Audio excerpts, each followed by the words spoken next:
Iran समझौते से हटा तो मुझे जो करना है मैं वो करूंगा। ये महज एक बयान नहीं बल्कि वैश्विक राजनीति के पटल पर मंडराते एक गंभीर सैन्य और कूटनीतिक संकट की गूंज है।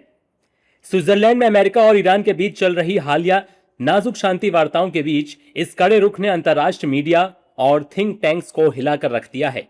हफ्तों की गुप्त वार्ताओं, कतर और पाकिस्तान की मध्यस्थता और जून 2026 में 12 दिनों के भीषण तनाव के बाद जब दुनिया ने थोड़ी राहत की सांस ली थी, तभी एक कड़े बयान ने इस नाजुक शांति पर दोबारा बारूद छेड़ दिया था। अमेरिका और ईरान के बीच 60 दिनों के भीतर एक अंतिम समझौते पर पहुंचने का रोड मैप तो तैयार हुआ, लेकिन पर्दे के पीछे की कड़वाहट अब खुलेआम धमकियों में बदलने लगी है। ये चेतावनी सीधे तौर पर उस नेतृत्व की ओर से आई है जो ईरान को किसी भी कीमत पर परमाणु हथियार हासिल करने से रोकना चाहता है। अमेरिका और ईरान के बीच बातचीत का पहला दौर खत्म होने के एक दिन बाद राष्ट्रपति डोनाल्ड ट्रंप ने तेहरान को फिर धमकी दी। ट्रंप ने कहा कि अगर ईरान अपने समझौते पर कायम नहीं रहता है या ठीक से व्यवहार नहीं करता है तो मैं वही करूंगा जो मुझे करना है।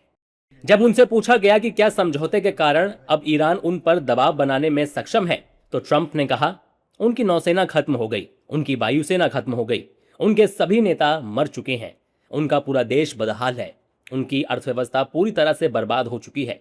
4 महीने पहले उनके पास एक नौसेना थी, ठीक 159 जहाज, वो सब खत्म हो गया, पूरी नौसेना खत्म हो गई, उनके 250 विमान सब खत्म, उनके एंटी एयरक्राफ्ट सिस्टम खत्म, उनका रडार खत्म। ईरान और अमेरिका के बीच शांति वार्ता के दौरान ईरानी डेलीगेशन गुस्से में वार्ता से वॉकआउट कर गई। ईरानी वार्ताकार मोहम्मद बाघेर गालिबाफ ने अमेरिका के साथ वार्ता में कहा कि तेहरान ने अमेरिका के दबाव को ठुकराते हुए बातचीत की मेज छोड़ दी। उन्होंने ट्रंप की धमकी को लेकर कहा कि बातचीत के दौरान मुझे पता चला कि ट्रंप ने हमारे प्रेसिडेंट, बातचीत करने वाली टीम और हमारे इलाके पर होने वाले हमलों के बारे में धमकी भरी बातें कही थी। मैंने वेंस से कहा कि हम यहां बातचीत कर रहे हैं और साइन किए गए समझौते के मुताबिक कोई धमकी या जबरदस्ती नहीं होनी चाहिए। फिर भी आज आपके प्रेसिडेंट ने धमकियां दी हैं।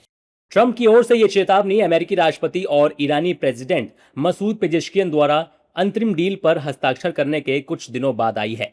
ट्रंप के मुताबिक ऐसी रिपोर्टें जिनमें यह सुझाव दिया गया था कि ईरान उसी स्थिति में है जहां वो कुछ महीने पहले था, देश के सैन्य बुनियादी ढांचे को हुए नुकसान की भयावहता को नजरअंदाज करती हैं। बता दें कि ट्रंप और ईरान के राष्ट्रपति मसूद पेजेश्किन ने पिछले सप्ताह अमेरिका और ईरान के बीच एक अंतरिम समझौते पर हस्ताक्षर किए थे।